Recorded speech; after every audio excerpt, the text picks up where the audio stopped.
The thunder of hooves against hard-packed earth shattered the dawn's stillness as Victoria Zimmerman clung desperately to the mane of the massive Mustang beneath her.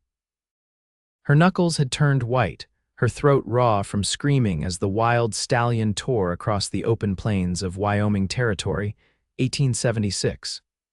She'd made a terrible mistake trying to approach the magnificent creature alone, and now she was paying for her foolishness with what might be her life. Vance spotted the runaway horse from half a mile away, the rising sun glinting off the woman's auburn hair as it streamed behind her like a battle flag. Without hesitation, he dug his heels into his own mount's flanks, urging the trusted chestnut gelding forward in pursuit. The woman was moments from being thrown, and at that speed, being thrown meant broken bones at best, death at worst. "Hold on," he shouted, though the wind whipped his words away as quickly as he spoke them. His horse, Rusty, responded to his urgency, stretching into a gallop that ate up the distance between them and the frenzied Mustang ahead. Victoria couldn't hear anything over the thundering hooves and the rush of blood in her ears. The landscape blurred around her sage brush, rocky outcroppings, and the endless blue sky above.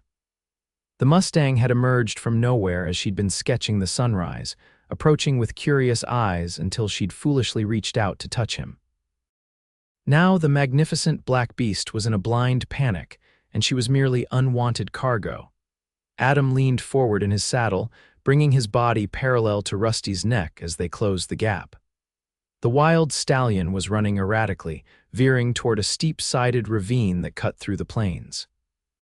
"If the horse went over that edge—" "Come on, boy," Adam murmured to his mount, and Rusty gave everything he had. They pulled alongside the Mustang, close enough now that Adam could see the terror in the woman's eyes, the way her elegant hands clutched desperately at the flying mane. "Let go of the mane," Adam shouted, holding out his arm. "Reach for me." Victoria turned her head just enough to see the man riding beside her, tall and lean, his face shadowed beneath a weather-beaten hat, one arm extended toward her while the other handled the reins with expert precision. "I can't," she cried, her voice breaking with fear. "You have to." The ravine was approaching fast. "Now or never, madam." In a moment of pure faith or sheer desperation, Victoria released her grip on the Mustang's mane and flung herself toward the outstretched arm of the stranger. For one terrifying second, she was suspended between the two galloping horses, and then strong fingers closed around her wrist, and she was being pulled across to safety. Adam caught her weight with a grunt, hauling her across to sit sideways in front of him on his saddle.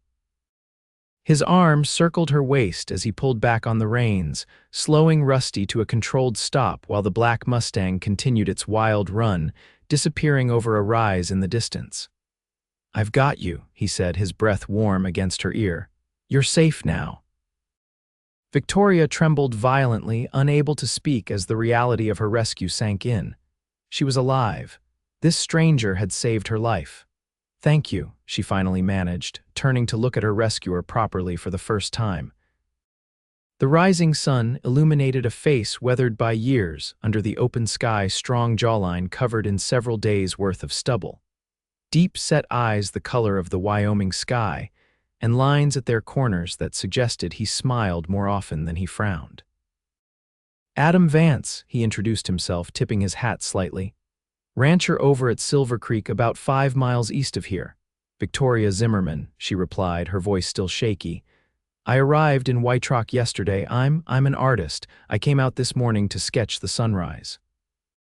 Adam's eyebrows rose slightly. "An artist, all the way out here in Wyoming Territory." "From Boston," she confirmed. "I'm documenting the frontier for a book of illustrations." He nodded slowly, as if processing this unexpected information. "Well, Miss Zimmerman, you nearly became a permanent part of that frontier. That stallion's been causing trouble around these parts for months. Local boys call him Thunderbolt. Nobody's been able to catch him, and apparently nobody should try." Victoria felt heat rise to her cheeks. "I wasn't trying to catch him. He approached me, seemed gentle enough until something spooked him." "Wild horses ain't never gentle enough, madam. Not truly. That's a lesson most folks out here learn early or learn hard." He adjusted his hold on her, suddenly seeming aware of their proximity. We should get you back to town. You're shaking like an aspen leaf." Indeed she was, though Victoria wasn't entirely certain it was just from fear anymore. The strong arm around her waist, the solid chest at her back, and the undeniable competence with which Adam Vance had saved her life were having an unsettling effect on her composure. "My supplies," she protested weakly. "My drawings. Where'd you leave them?" She described the small clearing where she'd set up to catch the dawn light, and Adam nodded, steering Rusty in that direction with subtle movements of his legs rather than the reins. "You've been riding since you were young," Victoria observed, trying to distract herself from her own trembling. Adam chuckled, the sound vibrating through his chest and into her back. "Since before I could walk, my father used to say, 'Born in the saddle and likely to die there too.' That's a rather morbid thought. Just realistic, Miss Zimmerman. Life out here doesn't offer many soft endings." They reached the clearing where Victoria had left her satchel and art supplies. Adam dismounted first, then reached up to help her down. His hands spanned her waist easily as he lifted her, setting her gently on her feet. For a moment they stood close, too close, before he stepped back, clearing his throat. "You all right to stand?" he asked. Victoria nodded, though her legs felt like water. She busied herself gathering her scattered pencils and papers while Adam collected her easel and folding stool. "These are good," he commented, glancing at one of her sketches that had fallen open. It was a rendering of the distant mountains at sunrise, the play of light and shadow captured with delicate precision. "Thank you," she said, surprised by his interest. "Most men don't notice such things." "Most men don't look," he replied simply. "Out here, noticing details can mean the difference between life and death." He efficiently packed her materials, tying them securely to Rusty's saddle before helping her mount. This time he seated her properly astride, then swung up behind her. Victoria was acutely aware of his presence, the arm that reached around her to take the reins, the way his legs bracketed hers, the faint scent of leather and pine that seemed to cling to him. "How long are you planning to stay in Wyoming?" Adam asked as they set off at a gentle trot. "A month, perhaps longer if the work goes well. My publisher wants comprehensive illustrations of frontier life." "Frontier life," Adam repeated with a hint of amusement. "You mean the romanticized version city folks like to read about, or the real thing?" Victoria turned slightly to look at him. "I came here for truth, Mr. Vance, not fairy tales. Though I admit, after this morning's adventure, perhaps the real frontier is more dangerous than I anticipated." "Call me Adam," he said. "And yes, it can be dangerous, but it's also—" He paused, seeming to search for the right words as his eyes scanned the expansive landscape around them. "It's freedom, raw and real in a way nothing back east could ever be." There was such genuine feeling in his voice that Victoria found herself studying his profile with new interest. This was no rough, uncultured cowhand, but a man with depth and perception. "Where are you staying in town?" Adam asked as they approached the outskirts of Wyoming. "The Silverton Hotel," he nodded. "Decent place. Mrs. Holloway runs a clean establishment." "She seems very protective," Victoria agreed. "She nearly had apoplexy when I told her I intended to venture out alone to sketch." Adam's lips twitched. "Smart woman, Mrs. Holloway. You might consider heeding her advice in the future." They reached the main street of Wyoming, a dusty thoroughfare lined with false-fronted buildings, a general store, saloon, blacksmith, and the two-story Silverton Hotel where Victoria was staying. Several townsfolk stopped to stare at the sight of Adam Vance riding into town with a woman seated in front of him. "Looks like we're causing a stir," Victoria murmured, suddenly conscious of how the scene must appear. "Small towns run on gossip," Adam replied, seemingly unconcerned. He guided Rusty to the hitching post in front of the hotel and dismounted, then reached up to help Victoria down, this time when his hands encircled her waist. Victoria was intensely aware of the eyes watching them. Her cheeks flushed as he set her on her feet, her hands instinctively grasping his shoulders for balance. "Thank you again, Mr. Vance." "Adam, I quite literally owe you my life." His blue eyes held hers. "No debt owed. Anyone would have done the same, but it wasn't anyone, it was you." Victoria impulsively reached out to touch his arm. "At least let me thank you properly. would you join me for dinner this evening? The hotel dining room serves meals at 6, I believe." Something flickered in Adam's expression, surprise, followed by what might have been pleasure, quickly masked by practicality. "That's kind of you, but I have business to attend to in town. Should be finished by then, though." "Then you'll come," Victoria pressed, surprised by her own boldness. After a moment's consideration, Adam nodded. 6 o'clock. He tipped his hat and turned to untie her art supplies from his saddle. Mrs. Holloway was waiting just inside the hotel entrance, her plump face a mask of concern and curiosity. "Miss Zimmerman, we were beginning to worry when you didn't return for breakfast, and riding into town with Adam Vance, of all people." Victoria accepted her satchel and easel from Adam with a smile of thanks before addressing the innkeeper. "Mr. Vance kindly rescued me from a rather precarious situation with a wild horse, Mrs. Holloway. I was fortunate he happened to be nearby." Mrs. Holloway's expression shifted from scandal to sympathy in an instant. "Oh, you poor dear, are you hurt? Shall I send for Dr. Winters?" "I'm quite all right, just a bit shaken," Victoria assured her. "Mr. Vance will be joining me for dinner this evening as a thank you for his assistance." The innkeeper's eyebrows nearly reached her hairline, but she nodded briskly. "I'll have Betsy set a table for 2 in the private dining room then. More proper that way." After a final farewell to Adam, Victoria followed Mrs. Holloway inside, aware of the whispers already spreading among the townspeople who had witnessed her arrival. She should have cared more about the potential damage to her reputation, but somehow she couldn't bring herself to regret extending the dinner invitation. There was something about Adam Vance that intrigued her, something in those weathered features and perceptive eyes that made her want to know more. In her room, Victoria soaked in a hot bath, letting the warm water ease her sore muscles. She couldn't stop thinking about the way Adam's arm had felt around her waist, strong and secure as they rode across the plains. It was foolish to harbor such thoughts about a man she'd just met, especially when she would be returning to Boston in a matter of weeks, but she couldn't seem to help herself. As the afternoon waned, Victoria found herself spending far more time than usual selecting her attire for dinner. She finally settled on a gown of deep green silk, one of the few fine dresses she'd brought along, having assumed her stay in Wyoming would offer little opportunity for formal wear. The color complemented her auburn hair and fair complexion, and the cut, while modest by Boston standards, emphasized her slender figure. At precisely 6 o'clock, Victoria descended to the hotel lobby. Mrs. Holloway was at the front desk, and her eyes widened at Victoria's appearance. "My word, Miss Zimmerman, if I didn't know better, I'd think you were trying to make an impression." Victoria felt her cheeks warm. "It's merely proper courtesy to dress for dinner, Mrs. Holloway," the innkeeper hummed noncommittally. "Well, Mr. Vance has arrived and is waiting in the private dining room, and I must say he's cleaned up rather nicely himself." Victoria's heart beat a little faster as she made her way to the small dining room off the main restaurant area.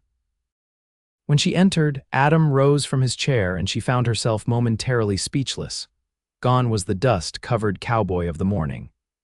In his place stood a man transformed, freshly shaven, his dark hair neatly trimmed, wearing a crisp white shirt, dark vest, and clean trousers. He still had the bearing of a man more at home on horseback than in a dining room, but the effect was striking nonetheless. "Miss Zimmerman," he greeted her, pulling out her chair. "You look lovely." "Thank you," Victoria replied, settling into her seat. "And please call me Victoria." "I think saving someone's life puts you on a first-name basis, don't you?" A smile tugged at the corner of his mouth. Victoria, then. The dinner that followed was unlike any Victoria had experienced in Boston's refined social circles. Adam spoke little of himself at first, instead asking thoughtful questions about her work, her travels, and her impressions of the frontier. He listened with genuine interest, not the polite facade she was accustomed to from gentlemen of her acquaintance back east. "What brings an artist all the way from Boston to Wyoming Territory?" he asked as they enjoyed Mrs. Holloway's surprisingly excellent beef stew. "Seems a long journey just for some sketches." Victoria considered her answer carefully. partly professional ambition. There's growing interest in the West. Back East people want to see the frontier, but few are brave enough or can afford to travel here themselves. My illustrations will bring the West to them. And the other part, she smiled, appreciating his perception. Personal reasons. My father was a passionate amateur naturalist. He always dreamed of seeing the American West, but illness took him before he could make the journey. I suppose I'm partly fulfilling his dream. Adam nodded, understanding in his eyes. And what do you think he would make of your adventure this morning? He'd have been terrified for me, Victoria admitted with a laugh, but secretly thrilled by the story afterward. He always said the best experiences came with an element of danger. Wise man, Adam commented. Though perhaps it's best not to test that theory too thoroughly during your stay. As the meal progressed, Victoria gradually drew Adam out about his own life. She learned he had come to Wyoming as a boy with his parents, who had established a modest cattle ranch. After their deaths, his mother from fever, his father in a flash flood while moving cattle, Adam had built the operation into one of the most successful in the territory. It must be lonely, Victoria observed, managing such a large ranch on your own. Something flickered in Adam's eyes, a shadow of old pain quickly masked. I have good hands working for me, loyal men. That's not quite what I meant, Victoria said softly. Adam met her gaze directly then, and the intensity in his blue eyes made her breath catch. I know what you meant, Victoria, and yes, sometimes it is, but loneliness is part of life out here. You learn to make peace with it. Or perhaps you simply haven't found the right reason to change it, she suggested, surprising herself with her boldness. A charged silence fell between them, broken only when Betsy, the waitress, arrived with coffee and apple pie. Will there be anything else, Mr. Vance, Miss Zimmerman? The young girl asked. This is perfect, thank you, Betsy, Victoria replied with a smile. When they were alone again, Adam seemed to deliberately steer the conversation to safer ground, asking about Victoria's plans for her remaining time in Wyoming. I'd like to capture daily life in town, of course, she explained, but also the natural landscape, the ranching operations, perhaps even the native peoples if possible. Adam nodded thoughtfully. The reservation is about 30 miles north, not somewhere you should venture alone. He hesitated, then added, I have business to attend to at my ranch tomorrow, but I could show you around the day after. There are places worth seeing that you wouldn't find on your own. Victoria's heart leapt at the offer. I would appreciate that enormously. If you're certain it wouldn't be an imposition. I wouldn't offer if it were, Adam said simply. After dinner, he escorted her to the base of the stairs leading to the hotel's upper floor where the guest rooms were located. Thank you for a lovely evening, Victoria said, suddenly shy despite the hours of comfortable conversation they had shared. And again for this morning, I still can't believe how foolish I was. Curiosity isn't foolishness, Adam replied, though perhaps tempering it with caution might be wise. He took her hand, his calloused fingers warm against her skin as he raised it to his lips in a gesture that belonged more to a Boston drawing room than a frontier hotel. Good night, Victoria. I'll call for you at 9 the day after tomorrow, if that suits. It suits perfectly, she answered, her hand tingling where his lips had brushed it. Victoria watched him leave, her mind swirling with impressions and emotions she hadn't expected to experience in this dusty frontier town. There was something about Adam Vance, a quiet strength, an understated intelligence, a depth of feeling carefully controlled that called to something in her own heart.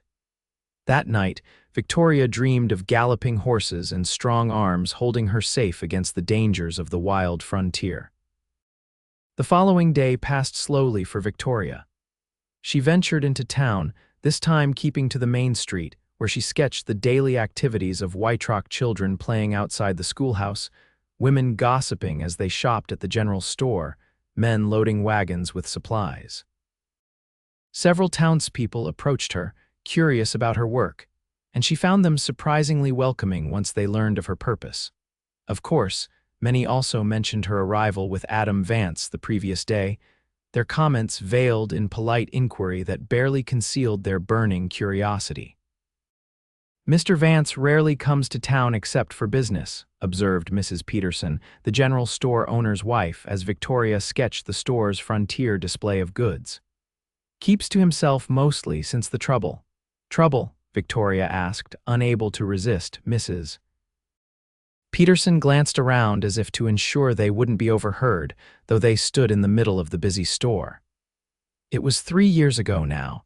He was engaged to marry Sarah Blackwell, daughter of James Blackwell, who owns the big ranch north of here. Week before the wedding, she ran off with a cattle buyer from Denver, left nothing but a note. "How terrible," Victoria murmured, her heart unexpectedly aching for the man who had rescued her. "Broke his heart, they say," Mrs. Peterson continued, clearly warming to her subject. "He'd built a whole new house for them and everything. Since then, he's been all business, polite enough when you see him, but keeps his distance." This revelation colored Victoria's thoughts for the rest of the day. It explained the shadow she'd glimpsed in Adam's eyes when she'd mentioned loneliness, and perhaps his initial reluctance to accept her dinner invitation. A man betrayed in such a manner would naturally be wary of female companionship. Not that she was offering companionship beyond friendship, Victoria hastily reminded herself. She would be returning to Boston at the end of summer. Any deeper attachment would be impractical and unwise. Yet as she prepared for bed that night, Victoria found herself anticipating the morning with a flutter of excitement that had little to do with artistic opportunities, and everything to do with spending time with Adam Vance. The next morning dawned clear and bright, the kind of perfect summer day that made the Wyoming landscape shimmer with beauty. Victoria dressed with care in her most practical attire, a divided riding skirt that had scandalized Boston society, but which she had commissioned specifically for this journey, a crisp white blouse, and sturdy boots. Her hair she braided and pinned securely, knowing from experience how quickly the prairie winds could transform an elegant coiffure into a tangled mess.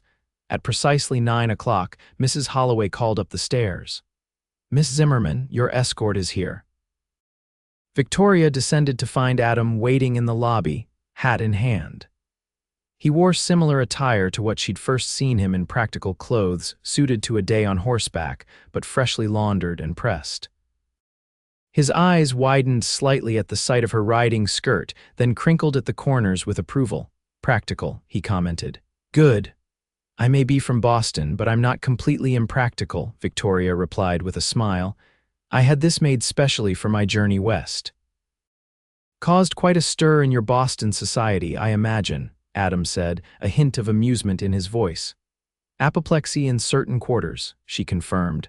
"My Aunt Harriet declared I might as well wear trousers and be done with it," Adam chuckled.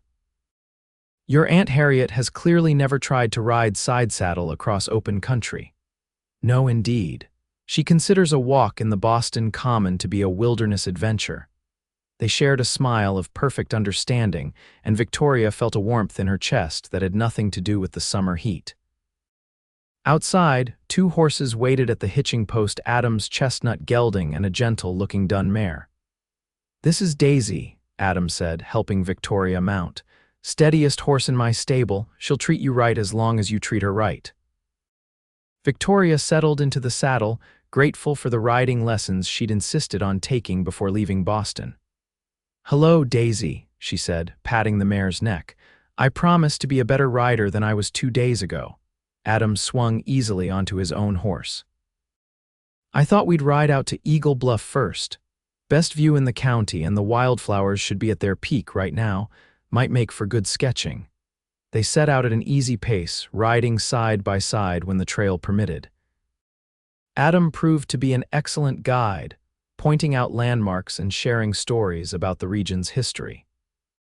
He knew the names of every plant and animal they encountered, and Victoria found herself scrambling to make notes alongside her sketches, determined to capture not just the images but the rich details he provided. "How did you learn all this?" she asked as they paused to allow her to sketch a particularly stunning vista where the mountains rose blue and majestic in the distance. Adam dismounted and came to stand beside her, looking out over the landscape she was capturing on paper. "Some from my father." Some from books I send away to Denver for anything I can find on natural history, and some from the Shoshone. Old White Feather taught me a lot before he died. You speak their language? Victoria asked, impressed. Enough to get by, Adam acknowledged. They respect a white man who makes the effort, makes for easier relations when their hunting parties cross my land. Victoria added another line to her sketch, trying to capture the way the sunlight played across the distant peaks. You see them as people, not obstacles. That's rare among the settlers I've met. Adam was quiet for a long moment. My father taught me that a man should be judged by his actions and his honor, not where he was born or the color of his skin. He glanced at her drawing. You've got a gift. You see things as they really are. The compliment, delivered in his straightforward manner, pleased Victoria more than the most florid praise she'd received in Boston's art circles. They continued their journey to Eagle Bluff, a dramatic rock formation that jutted out over a winding river valley. The view was indeed spectacular, and Victoria spent an hour capturing it from different angles while Adam watched quietly, occasionally pointing out details she might include. As midday approached, Adam unpacked a simple but hearty lunch from his saddlebag's thick sandwiches, apples, and a jar of lemonade provided by Mrs. Holloway. She seems to have appointed herself your guardian, Adam observed as they sat on a sun-warmed rock enjoying their meal. Victoria smiled. She reminds me of my mother, always concerned, always watching, but with the best intentions. You miss her, your mother, every day, Victoria admitted softly. She died when I was 16, consumption. Adam nodded, understanding in his eyes. It leaves a hole that never quite fills in. Yes, Victoria said, touched by his perception. Though it changes over time, the sharp pain becomes something else, a kind of presence in absence. That's well put, Adam said. Might borrow that someday if you don't mind. Feel free, Victoria replied with a smile. Words are meant to be shared like sketches. After lunch, they rode to a small, hidden valley where wildflowers grew in such profusion that Victoria gasped at the sight.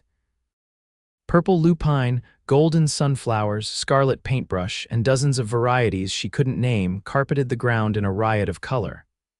It's like something from a fairy tale, she breathed, dismounting quickly and reaching for her sketchbook. Adam smiled at her enthusiasm. Found this place my first year ranching on my own. Don't think many folks know about it. Comes back like this every year, no matter how harsh the winter. Victoria worked rapidly, trying to capture the essence of the valley before the afternoon light changed.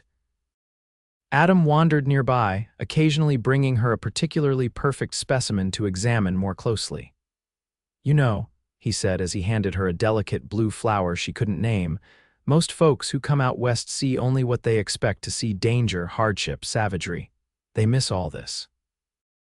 Victoria looked up from her sketch to find him watching her with an intensity that made her heart skip. Perhaps they're not looking with the right eyes, she suggested. Perhaps, he agreed softly. The moment stretched between them, filled with something unspoken yet palpable. Then Adam cleared his throat and glanced at the sky. We should start back if we want to reach town before dusk. Different sorts of creatures come out at night. The return journey seemed to pass more quickly, their conversation flowing easily between topics both profound and mundane. Victoria found herself sharing stories of her childhood in Boston, her struggle to be taken seriously as a female artist, and her dreams for the book she was creating. Adam spoke of his plans for his ranch, the challenges of the harsh Wyoming winters, and his love for this wild, untamed country. As they approached White Rock, the setting sun painting the sky in spectacular shades of orange and gold, Victoria realized she had never felt so comfortable in anyone's company, certainly not a man she had known for only 3 days. I can't thank you enough, she said as they rode down the main street. Today has been invaluable for my work. My pleasure, Adam replied, and she could tell he meant it. Though I have to warn you, once word gets around that you spent the day with me, the town gossips will be working overtime. Victoria laughed. Let them. I've never much cared what people think, which has scandalized my Boston relatives for years. They reached the hotel and Adam helped her dismount, his hands lingering at her waist perhaps a moment longer than necessary. "Would you?" "That is, I need to return to my ranch tomorrow for a few days. Ranch business. But I'd be pleased to show you more of the country when I return if you'd like." "I would like that very much," Victoria said, surprised by the pang of disappointment she felt at the thought of not seeing him for several days. Adam seemed about to say something more when a voice called from across the street. "Vance, just the man I was looking for." They turned to see a portly gentleman in an expensive but dust-covered suit hurrying toward them. The town banker, Victoria recalled, though she couldn't remember his name. Adam's expression closed slightly. "Prescott, what can I do for you?" "Just heard from the stage driver that Hollister's men were seen near Elk Creek," the banker said, lowering his voice as he reached them. "Thought you should know, considering what happened last time," Adam finished grimly. "Thanks for the warning." He turned back to Victoria. "I should see you safely inside." Victoria could tell from his expression that something significant had just occurred, but she refrained from asking questions as Adam escorted her to the hotel entrance. "I hope your ranch business goes well," she said. "And that whatever Mr. Prescott was warning you about comes to nothing." Adam's smile didn't quite reach his eyes. "Thank you, Victoria. I'll call on you when I return." That night, Victoria found herself unable to sleep. Her mind filled with images of the day, the stunning landscapes, the vibrant wildflowers, and most of all, Adam's face as he'd shown her his hidden valley, pride and something more tender in his expression. She had come to Wyoming for her art, not to lose her heart to a rancher with eyes the color of the summer sky. Yet she couldn't deny the attraction she felt, stronger than anything she'd experienced before. It was foolish, impractical. She was returning to Boston at summer's end, and Adam's life was here in Wyoming. Still, as she finally drifted toward sleep, Victoria couldn't help but wonder what it might be like to wake each morning to this wild, beautiful country and to the man who seemed so intrinsically part of it. The next few days passed slowly for Victoria. She threw herself into her work, sketching the town and its inhabitants, but she found her thoughts constantly straying to Adam. Had he reached his ranch safely? What was the ranch business that had called him away? And who was Hollister, whose men had caused such concern? Her questions were partially answered on her third evening without Adam, when she overheard a conversation in the hotel dining room between Mr. Prescott and the local sheriff.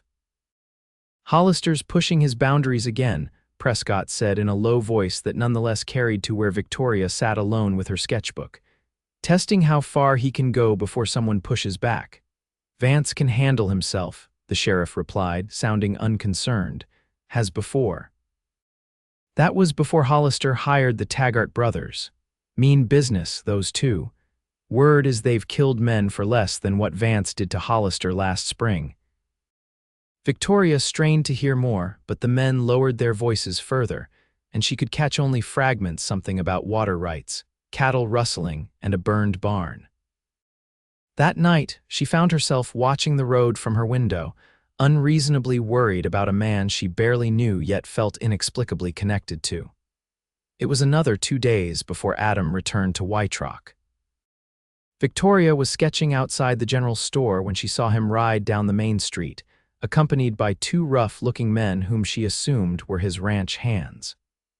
Relief flooded through her at the sight of him, followed immediately by embarrassment at the strength of her reaction. Adam spotted her and detoured to where she sat, dismounting with fluid grace. "Miss Zimmerman," he greeted her, tipping his hat. There was a formality in his address that hadn't been present before, though his eyes warmed as they met hers. Victoria realized the 2 men with him were watching with undisguised curiosity. "Mr. Vance," she replied, matching his tone. "Welcome back to town. Thank you. I trust your work has been progressing well, very well, though I've yet to capture the most impressive vistas you showed me." A small smile tugged at his mouth. "Perhaps another excursion could be arranged. I'd like that," Victoria said honestly. Adam hesitated, then said, "I have business to conclude today, but I'm free tomorrow if that would suit you." "Perfectly," Victoria assured him. Adam nodded, seemingly satisfied. Until tomorrow, then.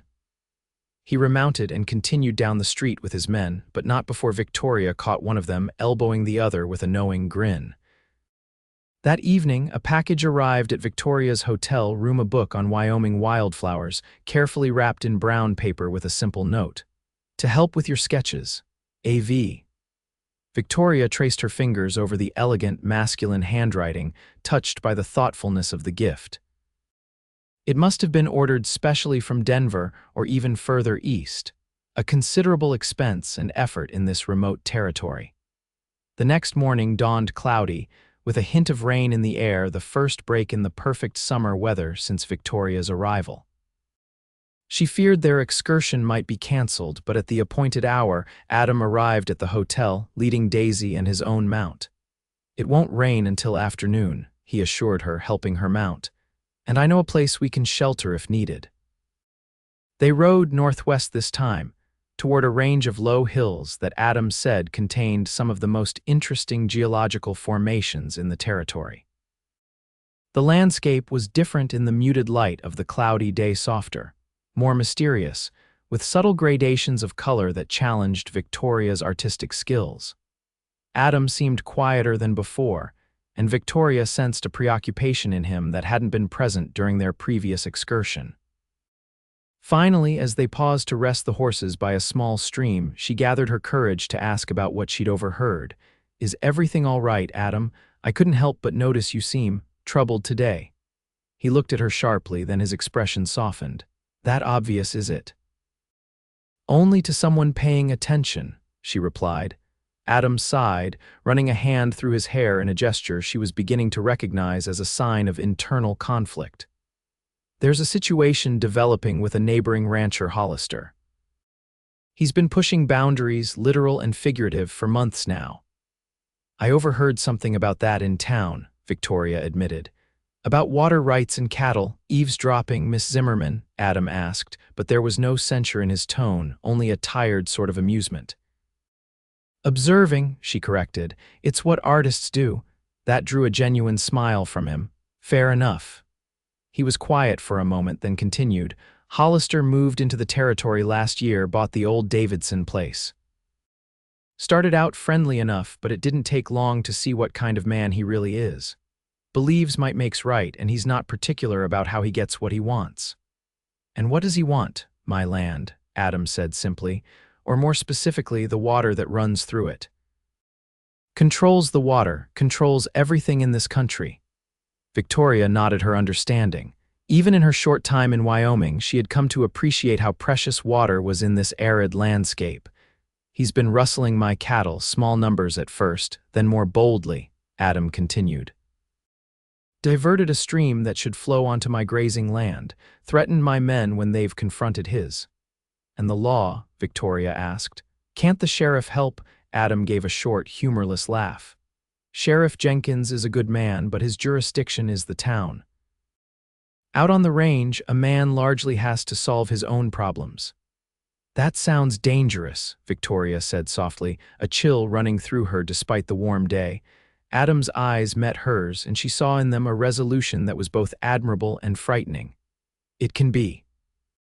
Which is why I shouldn't have involved you in this. I apologize for burdening you with my troubles." "Don't apologize," Victoria said quickly. "I asked, and I care what happens to you, Adam." Something flickered in his eyes, surprise, then a warmth that made her breath catch. "I care what happens to you too, Victoria, which is why I've been debating whether to continue our excursions, if Hollister's men saw us together." "I'm not afraid," Victoria said firmly, though in truth, the idea of violent men targeting Adam and potentially her by association was terrifying. "You should be," Adam replied gravely. "These aren't Boston gentlemen with bad manners. They're dangerous men who think nothing of taking a life if it serves their purpose." "Then we'll be careful," Victoria insisted. "But I won't be intimidated into hiding in my hotel room for the remainder of my stay." Adam studied her face for a long moment, then shook his head with a reluctant smile. "Stubborn woman. Determined," she corrected. "There's a difference, is there?" He asked, but his smile had turned genuine. "Come on." There's a place up ahead I want to show you before the rain starts." They remounted and continued their journey, the tension between them eased by their frank conversation. Adam led her to a hidden canyon where ancient peoples had painted striking images on the rock walls, hunters chasing buffalo, strange spirit figures with antlers, handprints in red ochre. The Shoshones say these were made by the Old Ones, long before their ancestors came to these lands, Adam explained as Victoria stared in wonder at the primitive yet powerful artwork. No one knows exactly how old they are. Victoria approached the rock wall reverently, reaching out to touch the stone beside but never on the paintings. "It's extraordinary," she breathed.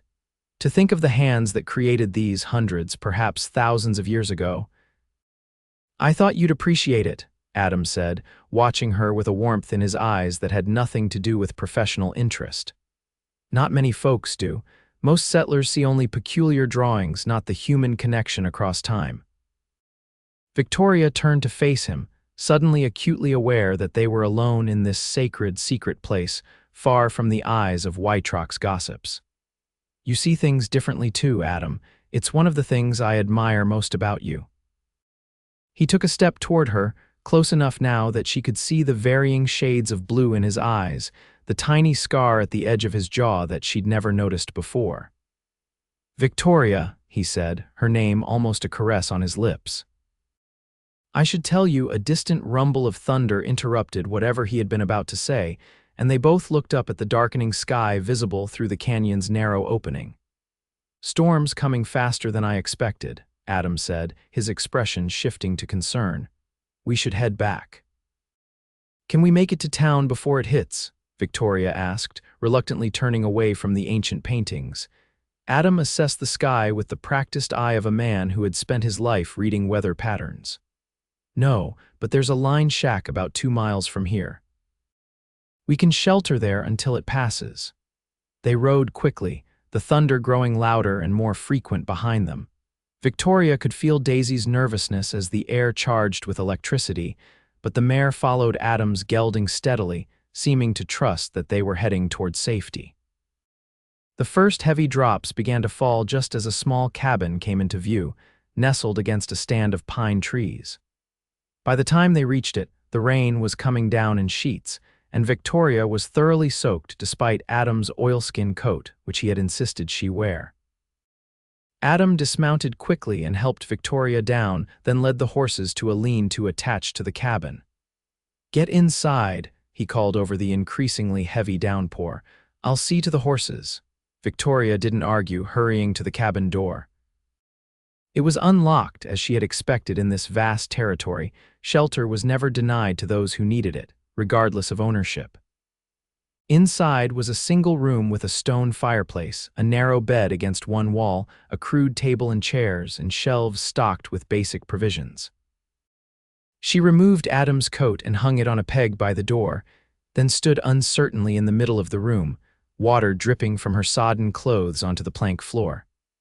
Outside, lightning flashed, followed almost immediately by a deafening crack of thunder that made her jump.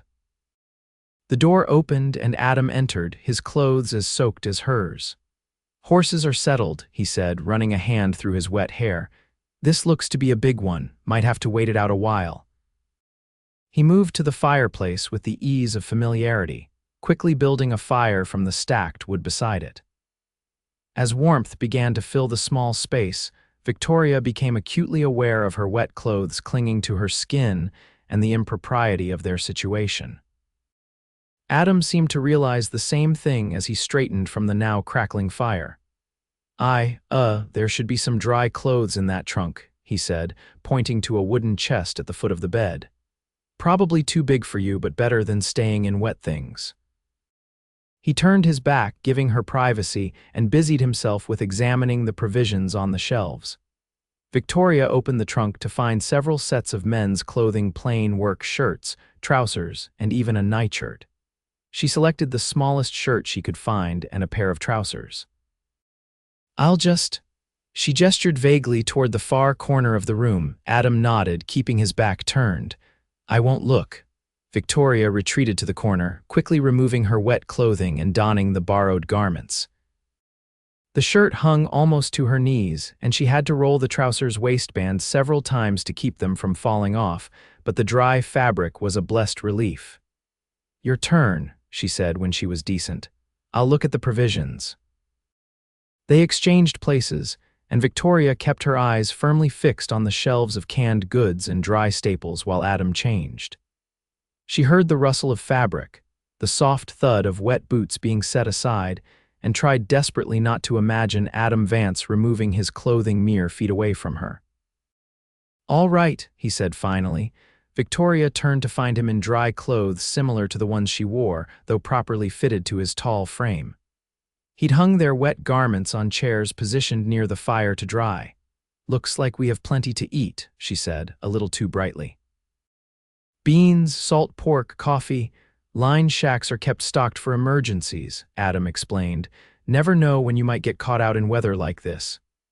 He glanced toward the window where rain lashed against the glass. "Speaking of which, that's not letting up anytime soon." "I'm sorry about this, Victoria. It's hardly proper." "I think we left proper behind somewhere between Boston and Wyoming Territory," Victoria replied with a small smile. "Besides, it's hardly your fault that the weather changed. Still," Adam said, looking troubled. "Your reputation will survive," she finished firmly. "And if it doesn't, well, I've never been particularly concerned with society's opinion. My art has already marked me as eccentric in Boston circles." That drew a reluctant smile from him. "You're unlike any woman I've ever met, Victoria Zimmerman." "I'll take that as a compliment," she replied, feeling a warmth in her cheeks that had nothing to do with the fire. Adam moved to the table, gesturing for her to sit. "Hungry, might as well eat while we wait." Victoria nodded, suddenly aware that it had been hours since breakfast. They worked together companionably, Adam heating beans and salt pork in a pan over the fire while Victoria found plates and utensils in a small cupboard. The simple meal tasted better than any fancy dinner she'd had in Boston, perhaps because of the circumstances or perhaps because of the company. As they ate, the storm continued to rage outside, lightning illuminating the cabin in brief, brilliant flashes followed by thunder that seemed to shake the very ground. Rain drummed on the roof, creating a strangely soothing backdrop to their conversation. "Is this your line shack?" Victoria asked as they finished their meal. Adam nodded. "One of 3 on my property. I built this one myself about 5 years ago. It saved me more than once when storms came up unexpectedly while I was checking the north pastures. It's very..." Victoria searched for a diplomatic word. "Primitive," Adam suggested with a smile. "I was going to say practical," she corrected. "Everything you need, nothing you don't." "That's the way of life out here," Adam said. "You learn to distinguish between wants and needs pretty quickly." Victoria thought about her life in Boston, the beautiful house filled with beautiful things, the social engagements, the constant pressure to conform to expectations. "It sounds refreshingly simple," she admitted. "Simple doesn't always mean easy," Adam cautioned. "Winters out here can be brutal. Summers bring drought, prairie fires. Nature doesn't forgive mistakes." "Yet you love it," Victoria observed. "I can hear it in your voice when you talk about your land." Adam's eyes met hers across the table. "I do. It's in my blood now. I can't imagine living anywhere else." Victoria felt a pang at his words, a reminder that their worlds were separated by more than just physical distance. She looked away, focusing on the fire dancing in the hearth. "What about you?" Adam asked quietly. "Will you be glad to return to Boston when your work here is done?" The question caught her off guard. I don't know," she admitted. "A month ago I would have said yes without hesitation. Now, he prompted when she didn't continue. Victoria looked at him then, allowing herself to acknowledge what she had been trying to ignore. "Now I find myself drawn to this place, and not just for my art." Something flickered in Adam's eyes, hope, perhaps, or fear. "Victoria," he began, but she stood abruptly, unable to bear whatever he might say next, whether it was encouragement or rejection. "Our clothes should be nearly dry," she said, moving to check the garments by the fire. "The rain seems to be easing as well." Indeed, the storm had begun to subside, the thunder now more distant, the rain less furious against the roof. Adam watched her for a long moment, then nodded, accepting her retreat from the dangerous territory their conversation had entered. "We should be able to head back soon," he agreed. "Though the trail will be muddy, we'll need to take it slow." They gathered there now mostly dry clothing and took turns changing, the earlier awkwardness returning as they prepared to leave the intimate shelter of the cabin. Victoria felt a curious reluctance as she folded the borrowed clothes and returned them to the trunk. Something significant had happened between them in this small, rustic space, not physically, but emotionally. A recognition of feelings that had been growing since the moment he had rescued her from the wild horse. Outside, the world was transformed by the rain colors more vivid, the air fresher, the light different as the sun began to break through the dissipating clouds. Adam saddled the horses while Victoria stood watching, trying to commit the scene to memory for future, sketching the way the raindrops glistened on the pine needles, the rich scent of wet earth, the play of light and shadow across the clearing. The ride back to White Rock was slower than their outward journey, as Adam had predicted. The trails were muddy, forcing them to pick their way carefully. They spoke little, each seemingly lost in their own thoughts. As the town came into view, Adam finally broke the silence. "Victoria, about what happened at the cabin." "Nothing happened," she said quickly, not ready to confront the feelings that had surfaced. "Not physically, no," Adam agreed, "but something changed between us. I felt it. I think you did too." Victoria couldn't deny it. "Yes," she admitted softly. "But I leave at summer's end, Adam. Back to Boston, to my career, to the life I've built there. And you belong here. What's the point in acknowledging feelings that can lead nowhere?" Adam reined his horse to a stop, and Victoria did the same. He looked at her with an intensity that made her heart race. "Who says they can lead nowhere?" he asked quietly. Before Victoria could respond, the sound of approaching riders drew their attention. 3 men on horseback were heading toward them from the direction of town. Even at a distance, Victoria could tell from their posture and the way they rode that these were not friendly visitors. Adam's expression hardened. "Hollister's men," he said in a low voice. "Stay close to me and let me do the talking." Victoria's pulse quickened with fear as the riders approached. The leader was a tall, lean man with a scar running down one cheek. His companions were broader, with the hard eyes of men accustomed to violence. "Well, well," the scarred man drawled as they drew near. "Adam Vance and his fancy Eastern lady, out for a pleasant ride, are we?" "Taggart," Adam acknowledged with a nod, his voice neutral but his posture alert. "Just heading back to town. Don't let us keep you." The man called Taggart laughed, an unpleasant sound. "Oh, but you are keeping us. See, Mr. Hollister was real clear about his message. Said to make sure you understand he's serious this time." "I got his message when he burned my north pasture," Adam replied, his tone still even but with an undercurrent of steel. "Tell him if he wants to talk, he knows where to find me, man to man, not hiding behind hired guns." Taggart's eyes narrowed. "You're calling Mr. Hollister a coward." "I'm calling him absent," Adam said. "Now we'll be on our way. The lady's expected back in town." Victoria held her breath as tension crackled between the men. Taggart's hand hovered near his holstered pistol, and she noticed that Adam had subtly shifted his position, placing himself between her and the potential threat. After a taut moment, Taggart smiled unpleasantly. "Another time, then, when you don't have a woman to hide behind." His gaze shifted to Victoria, assessing her in a way that made her skin crawl. "Though she is mighty pretty, might be worth a visit myself when you're not around." Adam's hand moved to his own pistol then, his eyes gone cold. "That will never happen, Taggart." "Make sure Hollister understands that too." The implicit threat hung in the air between them. Taggart stared at Adam for a long moment, then spat on the ground. "This ain't over, Vance." He jerked his head at his companions and they rode past, deliberately coming close enough that Victoria had to pull Daisy aside to avoid being brushed. When they were out of earshot, Victoria let out the breath she'd been holding. "Those are the men you're dealing with. They're barbarians." "That's putting it kindly," Adam said grimly, watching the riders disappear in the distance. "I'm sorry you were exposed to that, Victoria, and I'm sorry for what Taggart said to you." It wasn't your fault, she assured him, though she couldn't suppress a shiver at the memory of the man's cold eyes. Are you in danger, Adam? Really? He hesitated, then nodded. Hollister wants my land, and he's not the type to take no for an answer. It's been building to a confrontation for months now. Can't you sell? Move somewhere else? Adam looked at her with surprise. This is my home, Victoria. My parents are buried on that land. Everything I am is tied to it. I can't just walk away. Victoria nodded, understanding even as fear for him tightened around her heart. Of course. I'm sorry, that was a foolish suggestion.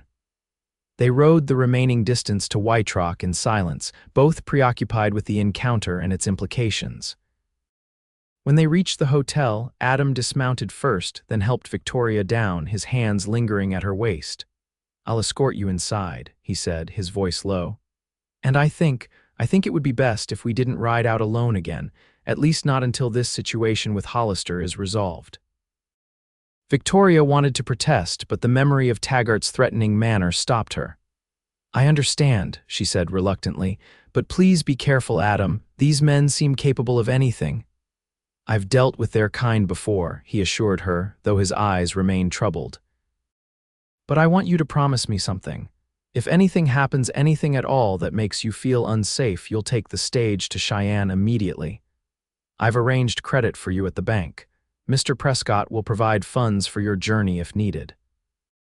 Adam, promise me, Victoria, he insisted. I couldn't bear it if you were harmed because of me.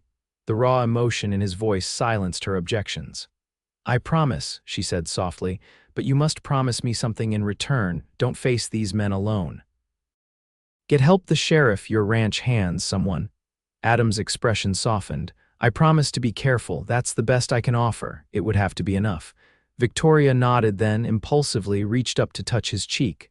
Come see me tomorrow, just to let me know you're all right. He caught her hand in his, pressing it more firmly against his face before reluctantly letting it go. I'll come, he agreed. Now go inside before Mrs. Holloway sends out a search party. Victoria did as he asked, but paused at the hotel door to watch him ride away, a sudden premonition of danger closing around her heart like an iron band. That night, Victoria couldn't sleep. She sat by her window, sketching Adam's face from memory, the strong line of his jaw, the weather-creased corners of his eyes, the way his expression softened when he looked at her. Outside, Wyoming was quiet, most buildings dark except for the saloon down the street, where piano music drifted faintly on the night air. A movement in the shadows across from the hotel caught her attention. A man on horseback, waiting, watching. Even in the dim moonlight, she recognized the silhouette one of Taggart's men from that afternoon. Fear clutched at her chest. Were they watching the hotel, watching for Adam to return? Victoria dressed quickly and slipped downstairs. Mrs. Holloway would be scandalized if she knew her guest was venturing out alone at night, but Victoria had to warn Adam. If he came to town tomorrow as promised, he might be riding into a trap. The night clerk was dozing behind the desk and didn't stir as Victoria crept through the lobby and out the back door. The stables were behind the hotel, and she knew the owner, old Mr. Jenkins, lived in a small room attached to the building. She knocked urgently on his door. Mr. Jenkins. It's Victoria Zimmerman. Please, I need your help. After a moment, the door opened to reveal the elderly stable master, hastily dressed in trousers and an unbuttoned shirt. Miss Zimmerman, what in tarnation? I need a horse, Mr. Jenkins. It's an emergency. The old man squinted at her. Middle of the night? No, madam. Mrs. Holloway would have my hide. Besides, it ain't safe for a woman to be riding out alone, especially after dark. There are men watching the hotel, Victoria said urgently. Men who mean harm to Adam Vance. I need to warn him. Mr. Jenkins hesitated, then sighed. Vance, should have known he'd be mixed up in this. Man attracts trouble like honey attracts bears. He seemed to consider for a moment, then nodded. I ain't giving you a horse, Miss Zimmerman. That would be irresponsible. But I might be persuaded to ride out to Vance's, place myself with a message. Relief flooded through Victoria. Would you? Oh, thank you, Mr. Jenkins. Don't thank me yet, the old man cautioned. If those are Hollister's men watching, they might follow. Is there another way out of town? A back route, Jenkins nodded. Creek Trail takes longer, but it's hidden for most of the way. He reached for a coat hanging by his door. Write your message, Miss Zimmerman. I'll deliver it, but you must promise to return to your room immediately and stay there, locked in. Understand? Victoria nodded, quickly scribbling a warning note on a scrap of paper the stable master provided. She described the men she'd seen, their position, and her fears for Adam's safety. She hesitated, then added at the bottom, "Please be careful. I couldn't bear to lose you now."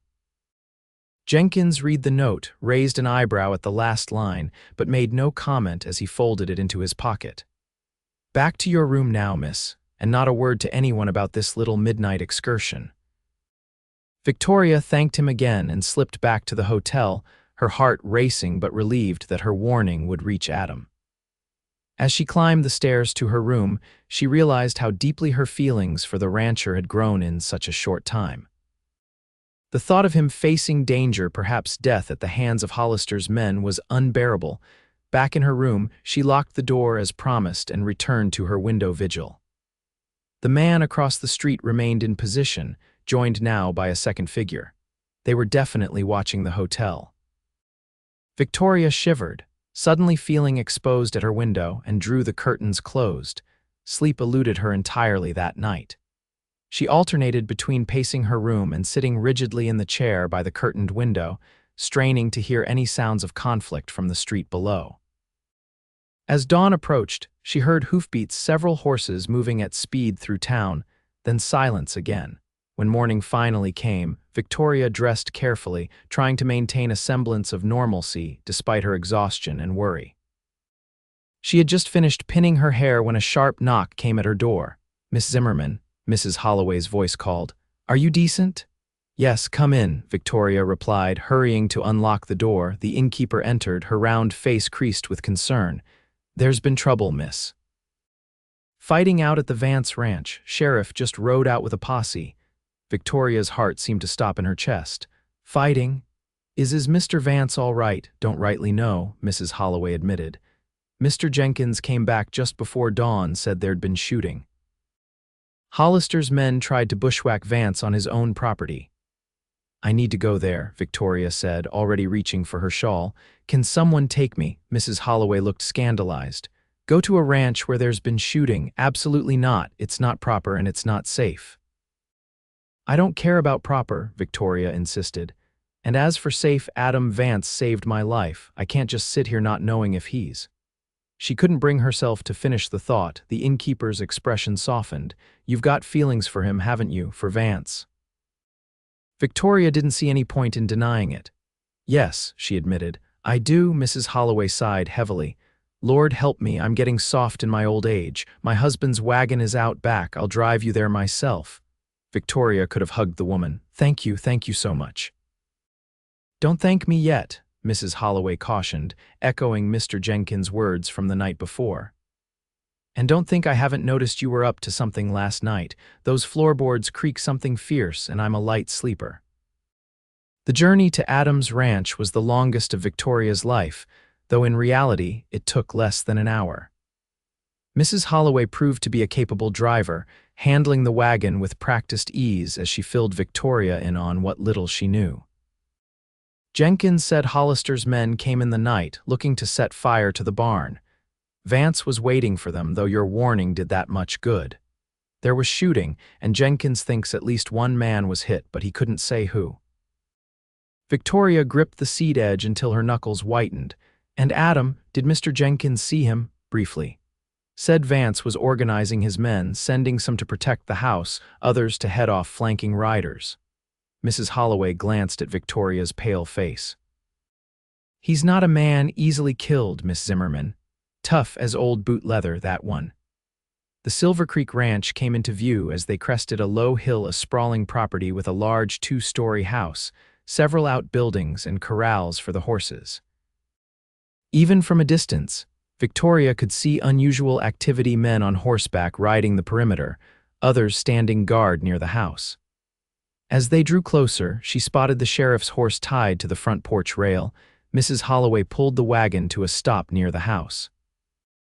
Almost immediately, two ranch hands approached, rifles at the ready. "State your business," one called gruffly. Martha Holloway and Miss Zimmerman from town, the innkeeper replied firmly. We've come to see how Mr. Vance is faring after the trouble. The men exchanged glances, then the taller one nodded. Boss is inside with the sheriff. He took a bullet, but Doc Miller's with him now. Victoria's heart plummeted. Adam was wounded, without waiting for Mrs. Holloway. She leapt from the wagon and hurried toward the house, heedless of propriety or the curious stares of the ranch hands. Inside, she found the sheriff and another man she didn't recognize, presumably the doctor, in conversation at the foot of a staircase. They looked up in surprise as she burst through the door. "Where is he?" Victoria demanded without preamble. "Adam, Mr. Vance, I need to see him." Sheriff Jenkins frowned. "Miss Zimmerman, this isn't really the place for a lady at the moment. There's been violence here and Mr. Vance needs rest." "Is he badly hurt?" Victoria pressed, refusing to be deterred. The doctor, a middle-aged man with kind eyes, stepped forward. "He took a bullet to the shoulder, miss, lost some blood, but nothing vital was damaged. He'll recover fully with proper rest and care." Relief weakened Victoria's knees, and she grasped the newel post for support. "Thank God," she whispered. Then, gathering her resolve, she addressed the doctor directly. "I need to see him, please." "He's asked for you," the doctor admitted. "Several times since we got the bullet out. He's upstairs, first door on the right, but only for a few minutes, mind. He needs rest more than anything now." Victoria nodded her understanding and moved past the men to the stairs. Behind her, she heard Mrs. Holloway arrive and begin questioning the sheriff, but she focused solely on reaching Adam. The bedroom door was partially open. Victoria knocked softly, then entered when a familiar voice, weaker than she'd ever heard it, but unmistakably Adam's, called, "Come in." He was in bed, propped up on several pillows, his left shoulder heavily bandaged. His face was pale beneath his tan, making the dark stubble on his jaw stand out more starkly, but his eyes brightened when he saw her. "Victoria," he said, a smile spreading across his face despite the obvious pain he was in. "You shouldn't be here, so everyone keeps telling me," she replied, moving to his bedside. "Yet here I am." Adam reached for her hand with his uninjured right arm, and she clasped his fingers tightly in hers. "Your warning saved lives last night," he told her. "Jenkins got here just in time. We were ready when Hollister's men came." "But you were shot," Victoria said, tears threatening for the first time since hearing of the attack. "Just a scratch," Adam assured her, though the tightness around his eyes belied his casual tone. "Don't lie to me," she admonished gently. "The doctor said you lost a lot of blood." Adam's smile turned rueful. "Can't seem to keep anything from you, can I?" His expression sobered. "3 of Hollister's men are dead, including Taggart. Hollister himself wasn't among them, sent his hired guns to do his dirty work as usual, but the sheriff has enough evidence now to arrest him."